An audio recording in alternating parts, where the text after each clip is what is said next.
കട്ടപ്പനയിലെ വ്യാപാരി സാബുവിന്റെ ആത്മഹത്യയിൽ സൊസൈറ്റിക്കും മുൻ പ്രസിഡന്റിനുമെതിരെ ആരോപണവുമായി കുടുംബം. മുൻ പ്രസിഡന്റ് സാബുവിനെ ഭീഷണിപ്പെടുത്തിയിരുന്നതായി ഭാര്യ മേരിക്കുട്ടി ആരോപിച്ചു. സംഭവത്തിൽ കട്ടപ്പന പോലീസ് കുടുംബത്തിന്റെ മൊഴി രേഖപ്പെടുത്തി. കഴിഞ്ഞ ദിവസമാണ് കട്ടപ്പനയിലെ വ്യാപാരി കൂടിയായ മുളങ്ങാശ്ശേരിയിൽ സാബു സൊസൈറ്റിക്ക് മുൻപിൽ ആത്മഹത്യ ചെയ്തത്.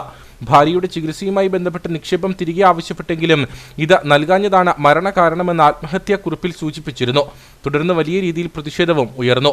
പിന്നാലെ സൊസൈറ്റിക്കെതിരെ ആരോപണവുമായി കുടുംബവും രംഗത്തെത്തി. ബാങ്ക് മുൻ പ്രസിഡന്റ് ഭീഷണിപ്പെടുത്തിയതാണ് ആത്മഹത്യക്ക് കാരണമെന്ന് സാബുവിന്റെ ഭാര്യ മേരിക്കുട്ടി ആരോപിച്ചു. ഭീഷണി എന്ന് പറഞ്ഞാൽ ഇവർ ഇത്ര തരാൻ ഞങ്ങൾക്ക് പറ്റത്തുള്ളൂ, അതിൽ കൂടുതൽ നിങ്ങൾ വന്നിട്ട് കാര്യമില്ല. ബോർഡ് മെമ്പേഴ്സ് കൂടുമ്പം ഈ ഓരോ ലക്ഷം രൂപ അത്രയും തരുവുള്ളൂ എന്ന് പറഞ്ഞു. പക്ഷെ ഈ സമയത്ത് ഇവര് തരത്തില്ല. 30-ാം തീയതി നമുക്ക് തരേണ്ട പൈസയാണ്. 30-ാം തീയതി ചെന്ന് കഴിയുമ്പോൾ പറയും ഇന്നും നടക്കുകയില്ല, അത് കഴിഞ്ഞല്ലേ ഒരാഴ്ച കഴിഞ്ഞു വാ, അല്ലെ നാളെ വാ, നാളെ കഴിഞ്ഞു വാ, അങ്ങനെ നടത്തി മണിക്കൂറുകൾ ഞങ്ങൾ അവിടെ കുത്തിയിരിക്കേണ്ട ഗതികേട് വന്നിട്ടുണ്ട്. കുറ്റം ചെയ്തവരെ പരമാവധി ശിക്ഷിക്കാതെ പറ്റിയില്ല. കാരണം അവരതുപോലെ ഞങ്ങളെ ദ്രോഹിച്ചിട്ടുണ്ട്. ഞങ്ങൾ വേദനിച്ചതിന് ഒരു കണക്കില്ല. സംഭവത്തിന്റെ പശ്ചാത്തലത്തിൽ കട്ടപ്പന പോലീസ് കുടുംബത്തിന്റെ മൊഴി രേഖപ്പെടുത്തി. അസ്വാഭാവിക മരണത്തിനാണ് ഇപ്പോൾ കേസെടുത്തിരിക്കുന്നത്. മൊഴി പരിശോധിച്ച ശേഷം ആവശ്യമെങ്കിൽ മറ്റു വകുപ്പുകൾ ചേർത്ത് കേസെടുക്കുമെന്ന് കട്ടപ്പന SHO TC മുരുകൻ പറഞ്ഞു.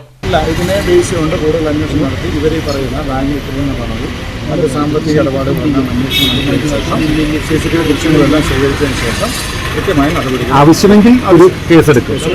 CCTV ഫുട്ടേജ് നോക്കുന്നുണ്ട്, ഇന്നലെ നോക്കിയിരുന്നു.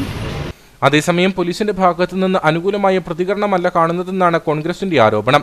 ഈ സാഹചര്യത്തിൽ 24-ാം തീയതി കട്ടപ്പന DYSP ഓഫീസിലേക്ക് മാർച്ച് നടത്തുമെന്ന് KPCC general secretary Roy K Paulose പറഞ്ഞു. വളരെ ഗൗരവമായി എടുക്കേണ്ട ഒരു കേസ്, എന്തിന്റെ പേരിലാണെന്ന് അറിയത്തില്ല, വളരെ ലാഘവത്തോടെയാണ് ഇപ്പോൾ FIR ഇട്ടിരിക്കുന്നത് എന്നാണ് മനസ്സിലാക്കാനായത്. അതുകൊണ്ട് പോലീസ് വളരെ കർക്കശമായ നടപടികൾ സ്വീകരിക്കണം എന്നാവശ്യപ്പെട്ടുകൊണ്ട് ചൊവ്വാഴ്ച 24-ാം തീയതി രാവിലെ കട്ടപ്പന DYSP ഓഫീസിലേക്ക് മാർച്ച് നടത്താൻ പാർട്ടി തീരുമാനിച്ചു. ആരോപണ വിധേയർക്കെതിരെ കൃത്യമായ FIR ഇട്ട് കേസെടുക്കുന്നതുവരെ BJP സമരവുമായി മുന്നോട്ട് പോകുമെന്ന് ദേശീയ നിർവാഹക സമിതി അംഗം ശ്രീനഗരി രാജൻ പ്രതികരിച്ചു. വിശ്വസിച്ചിട്ട് പണം ചോദിക്കുകയാണ്, തന്നെ കളി പഠിപ്പിക്കാം, കയ്യും കാലം തല്ലി ഓടിക്കും, ഞങ്ങളതിന് കഴിയാൻ വയ്യാത്തതാണ് എന്നൊക്കെ പറയാം. ഇതിൽ കേട്ടിട്ട് പോലീസ് കേസെടുക്കുന്നില്ല. CPM നേതാക്കന്മാർക്ക് അതൊരു ഭീഷണിയല്ല, അതൊക്കെ ഒരു സ്വാഭാവിക നിലയിലുള്ള വർത്തമാനമാണ് എന്നൊക്കെ പറഞ്ഞാലൊന്നും കേരള സമൂഹം അംഗീകരിക്കത്തില്ല. കട്ടപ്പനയിലെ കുടിയേറ്റ കർഷകരും വ്യാപാരികളും ഇവിടുത്തെ സമൂഹം അതൊന്നും അംഗീകരിച്ചു കൊടുക്കുന്ന പ്രശ്നമില്ല. കേസെടുക്കുന്നവരെ ഭാരതീയ ജനതാ പാർട്ടി മുന്നോട്ട് പോകും.